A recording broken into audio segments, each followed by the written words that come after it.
Hello বন্ধুরা, চলে এলাম চায়না রান্নাঘরে। আজকে আমি বানাবো খাসির ফুলকো দিয়ে এঁচোড়। আমি এঁচোড়টাকে কেটে নিচ্ছি ছোট ছোট করে। এঁচোড় কাটা হয়ে গেছে। এবার খাসির ফুলকোটা আমি সিদ্ধ বসিয়ে দেব। খাসির ফুলকোটা সিদ্ধ করে নিয়ে সিদ্ধ হয়ে গেছে। এবার তুলে নিলাম, তুলে ছোট ছোট করে কেটে দেবো। কাটা হয়ে গেছে আমার, আলু কাটা হয়ে গেছে, এঁচোড় কাটা হয়ে গেছে, মশলা সব কাটা হয়ে গেছে। এবার আমি একটা পাত্রে এঁচোড়টাকে সিদ্ধ করতে দিলাম।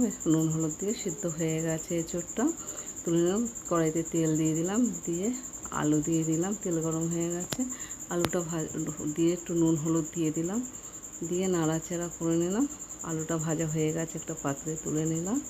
এবার আমি ওই তেলের মধ্যে এঁচোড় দিয়ে দিলাম। এঁচোড়টা একটু ভাজা ভাজা করে নিয়ে, এঁচোড়টা ভাজা হয়ে গেছে, আমি তুলে নিলাম। কড়াইতে আমি তেল দিলাম, তেল দিয়ে আমি গোটা গরম মশলা দেবো, দারচিনি, লবঙ্গ, এলাচ, তেজপাতা দিয়ে একটু নাড়িয়ে নিয়ে আমি এতে দিয়ে দেবো পেঁয়াজ কুচি দিয়ে একটু নাড়িয়ে চাড়িয়ে নিয়ে তারপর দিয়ে দেবো আদা বাটা, রসুন বাটা আর দিলাম।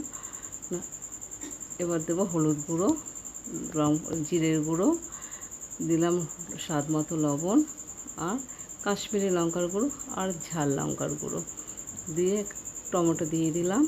দিয়ে নাড়িয়ে চাড়িয়ে নিয়ে একটু জল দিয়ে দেবো এতে, যাতে মশলাটা না পুড়ে যায়। মশলাটা কষানো হয়ে গেছে, এতে আমি খাসির ফুলকোটা দিয়ে দিলাম। বেশ ভালো করে নাড়াচাড়া করে ঢেকে দেবো। খানিক বাদে কষানো হয়ে গেলে ঢাকাটা তুলে নেব।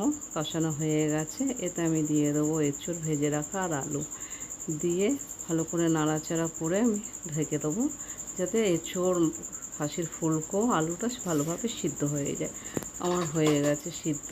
এতে গরম মশলা দিলাম। তোমরা অবশ্যই বানিয়ে খেও, যদি ভালো লাগে কমেন্ট করো আর আমার চ্যানেলটিকে সাবস্ক্রাইব